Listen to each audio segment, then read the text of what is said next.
Chers internautes, bonjour, merci de nous rejoindre pour cette 20e édition d'Informatique News Hebdo, votre hebdomadaire dédié à l'actualité de l'informatique et des télécoms. Et pour décrypter cette actualité, l'analyser, je suis en compagnie, comme chaque semaine, de notre rédacteur en chef, Guy Hervier. Bonjour Guy. Bonjour Jean-François. Alors Guy, premier sujet de la semaine qui a retenu votre attention, c'est un sujet sur la cyberconformité.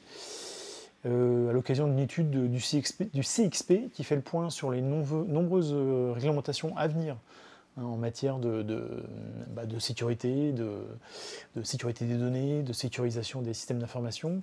Et j'allais dire, il y a un petit peu d'embouteillage, et c'était l'occasion de faire le point pour savoir où on en est. Et on pense évidemment notamment à la fameuse GDPR, mais il n'y a pas que ça. Mais il n'y a pas que ça, effectivement, c'est l'objet de cette étude. Donc la cybersécurité, sujet dont on parle quasiment toutes les semaines, qui a encore été au devant de l'actualité la semaine dernière avec le ransomware WannaCry. Donc on voit bien que ça évolue, je dirais, gentiment de son côté. Et de l'autre côté, il y a tout un tas de réglementations qui doivent se mettre en place, réglementations et législations qui doivent se mettre en place, alors au niveau français certaines et d'autres au niveau européen. Pour faire en sorte que les entreprises, je dirais, puissent s'organiser pour répondre à ces problèmes et faire en sorte qu'elles garantissent la confiance à la fois aux utilisateurs, internautes ou clients, de telle sorte que ces gens puissent venir, soit consulter des informations, acheter des services, etc. Puisque la notion de confiance est quand même quelque chose absolument essentiel. Et on a vu d'ailleurs que ça a été pendant longtemps un point sur lequel... ça a été des freins pour basculer sur les achats au début. Alors, sur Internet. On a bien compris que de toute façon le mouvement a été allé dans ce sens-là, donc il fallait y aller. Mais en tout cas, la confiance reste quand même l'élément important. Et donc le CXP a publié cette étude qui fait un peu le point sur la position des entreprises françaises par rapport à toutes ces réglementations. Et il y en a beaucoup. Donc il y a la fameuse GDPR dont on a parlé à plusieurs reprises, qui sera effective à partir de mai 2018, mais il y en a bien d'autres. Il y a e-privacy, il y a IDAS, il y a des lois qui sont un peu spécifiques pour des classes d'entreprises particulières. Donc il y a les opérateurs de services, alors opérateurs d'importance vitale, opérateurs de services associés, ou je ne sais plus exactement le titre. Donc ça c'est loi de formation militaire. Voilà, réglementation militaire. Après il y a la loi Sapin 2, il y a la loi Le Maire, la fameuse loi pour une république numérique. Il y a encore une loi aussi sur les services de paiement. Donc on voit bien que GDPR, on en a parlé, mais il y en a bien d'autres. Ça se bouscule au portillon. Ça se bouscule au portillon. Tout ça va entrer en service, je dirais, courant du mois de mai 2018. Enfin, courant 2018 en tout cas. Courant 2018. Et donc, courant 2018, ça veut dire que c'est dans un an. L'idée, enfin, les deux, trois idées qui ressortent de cette étude du CXP, c'est que, les entreprises ont bien conscience de l'urgence. Bon, ça, on l'a dit, c'est heureusement, parce que sinon, ça serait très grave. 70% des entreprises ont inscrit au budget 2017 des opérations pour se lancer, de faire des études sur la question. C'est le minimum, là encore. Et puis, donc, ont décidé le lancement de projets pour 2018. Le gros du chantier pour l'entreprise, c'est 2018. C'est quand même assez tardif.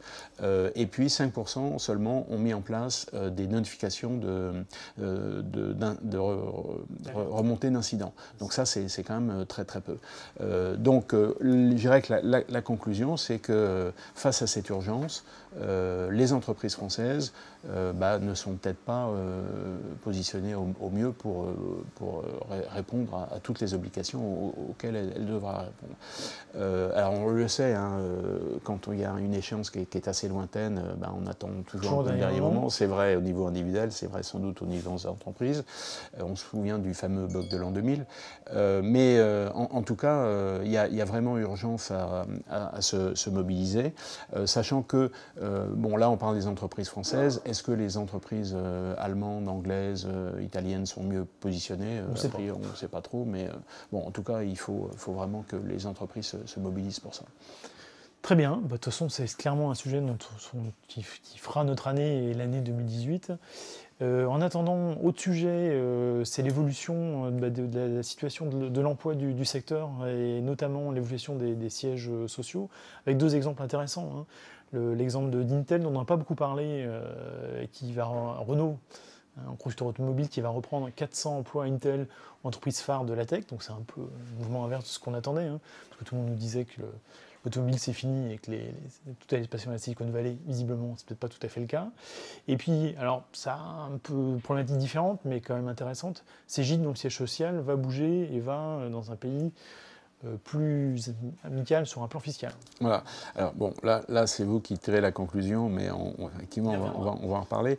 Donc, deux mouvements contradictoires. Donc, effectivement, Intel, on n'en a pas beaucoup parlé. Intel en France, c'est près de 1000 personnes, 1000 salariés, 950. Donc, c'est important. Sophia Antipolis et Toulouse.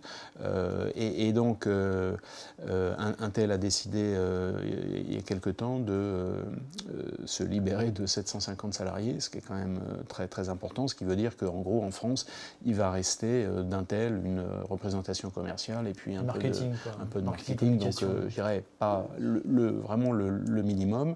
La raison de ça, c'est certainement pas une raison financière, puisque quand on connaît la solidité d'Intel, les résultats dont on parle assez régulièrement, c'est pas ça. Donc bon, c'est une restructuration, réorganisation au niveau mondial. Toujours est-il que sur ces 750 salariés, il y en a 400 qui vont être repris par Renault et des gens qui sont plutôt spécialisés dans effectivement ce qu'on appelait le temps réel et puis les logiciels embarqués. Et donc qui confirme l'idée que l'automobile devient quelque chose d'extrêmement, enfin un objet numérique, on va dire, un objet numérique. La part du logiciel dans la valeur ajoutée est considérable. Le logiciel, l'électronique embarquée est très importante. Donc ces gens-là, c'est pas vraiment des gens qui sont spécialisés dans tout ce qui est véhicule autonome, mais bon, il y a certainement des ponts et des évolutions possibles. Donc c'est très significatif. Si on fait les comptes, 750 moins 400, ça veut dire quand même qu'il en reste 350 sur le carreau, si on peut dire. Et puis, dans l'autre sens, donc l'année dernière, en 2016, Cegid avait été racheté par, enfin en grande partie, hein, la majorité du capital avait été repris par deux fonds d'investissement, Silver Lake et Alta One. Et donc, bon, on avait dit ça va rien changer, etc. Sauf que, bon, Cegid était un éditeur français, finalement, ne l'est plus. Là, il y a eu une nouvelle étape qui a été franchie, puisque les deux fonds, sachant que Jean-Michel Aulas a encore une petite participation au capital, les deux fonds ont décidé de mettre le siège de l'entreprise à Amsterdam.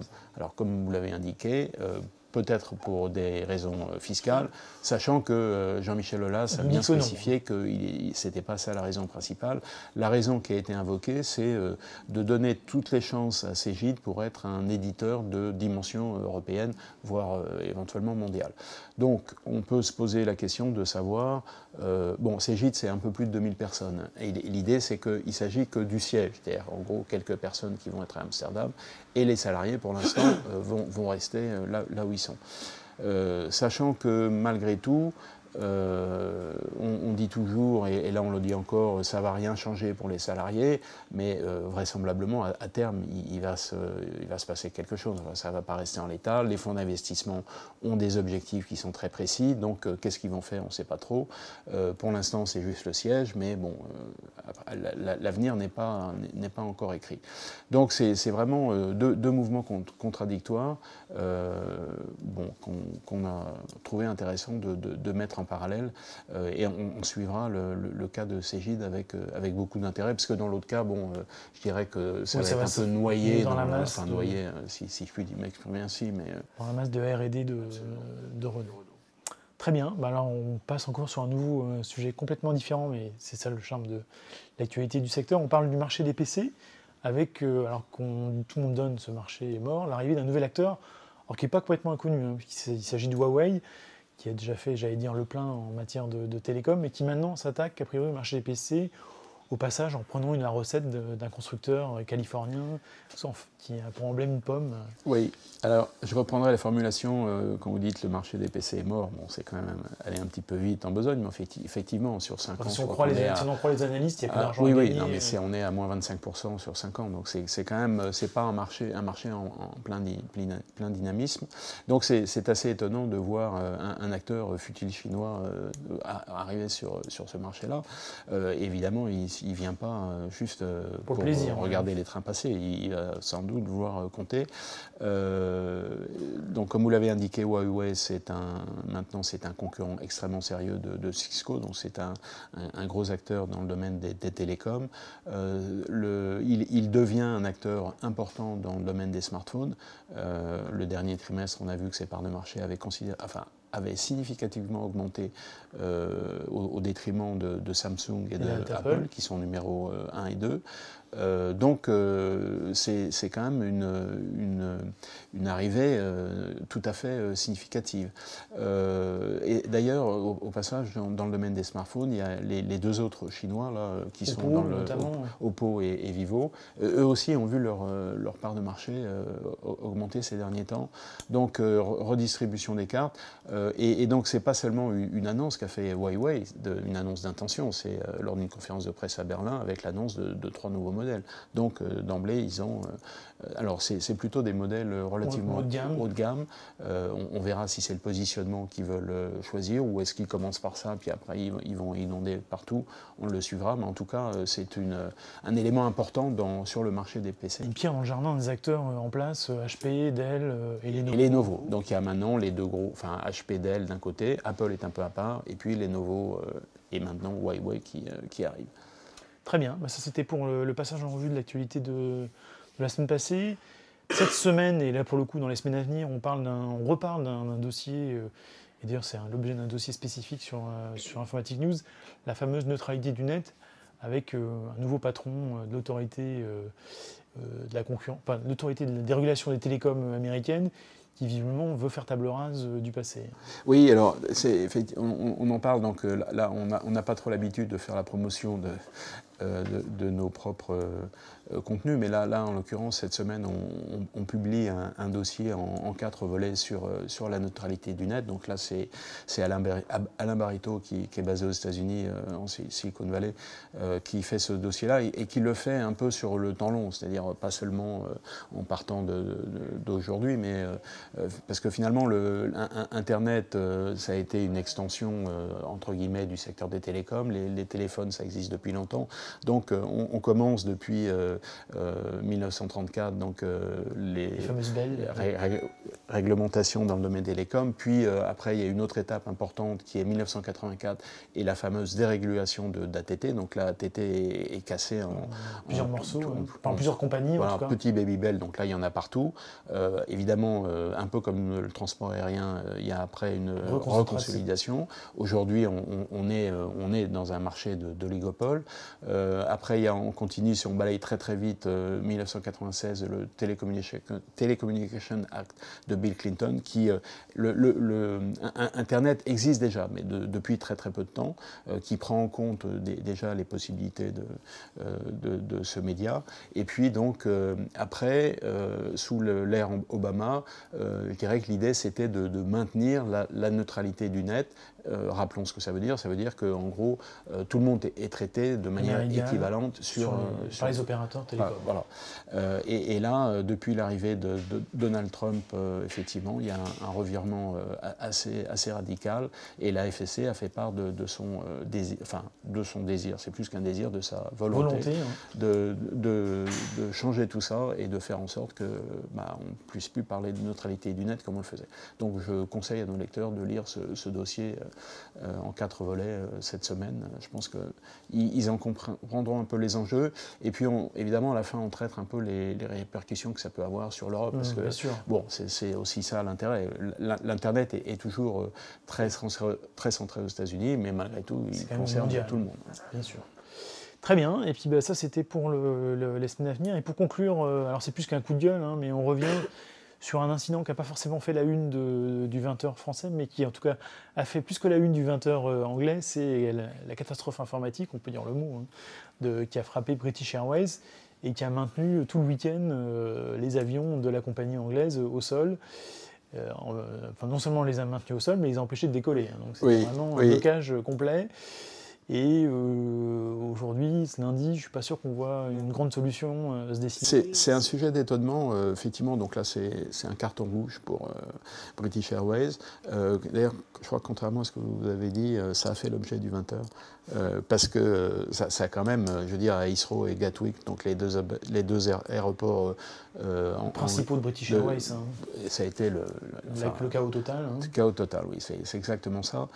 Et donc la raison, alors évidemment, au début, on a tout de suite pensé à un acte de piratage informatique, et il se trouverait, parce que je ne sais pas si on est encore sûr à 100%, c'est un problème d'alimentation électrique qui a fait que les ordinateurs sont tombés en rade. Donc franchement, c'est un sujet d'étonnement. Alors il y a eu des épisodes précédents, hein. Air France avait été touché, peut-être pas dans ces proportions-là, Lufthansa pareil. C'est quand même un sujet d'étonnement de se dire que un problème aussi anodin peut, enfin anodin entre guillemets, dans sa description évidemment, on sait bien que dans sa réalisation c'est quand même assez compliqué, mais un problème d'alimentation électrique qui fait tomber des ordinateurs aboutit à un chaos aussi. Et après, la remise en route est quand même évidemment très très longue, parce que comme maintenant les avions sont bien remplis, évidemment, si on a une journée de passagers qui restent sur le carreau, après il faut les recaser, il faut reprendre le cycle normal. Donc Sachant qu'en Angleterre, pour l'anecdote, pour nos lecteurs qui ne sont pas au fait des fêtes locales, c'est Bank Holiday ce lundi, donc c'est aussi un week-end de 3 jours. Donc ça avait en plus... Absolument, oui. Nous, on avait le week-end de 4 jours et... Les amis anglais, j'avais pas vu ce détail. J'imagine que ça devait encore plus remplir Bon, espérons pour tous les passagers que les choses vont rentrer dans l'ordre rapidement, mais enfin bon, c'est sûrement l'objectif, c'est un prochain dossier sur les PR1. Je pense que ça s'impose pour nos lecteurs. Et ben, dit merci pour ce décryptage de l'actualité. Merci à toutes et à tous de nous avoir suivis. Et puis je vous propose de nous retrouver la semaine prochaine, toujours un mardi, puisque avec le lundi de la Pentecôte, nous serons encore absents. Et en attendant, excellente semaine à toutes et à tous. Merci.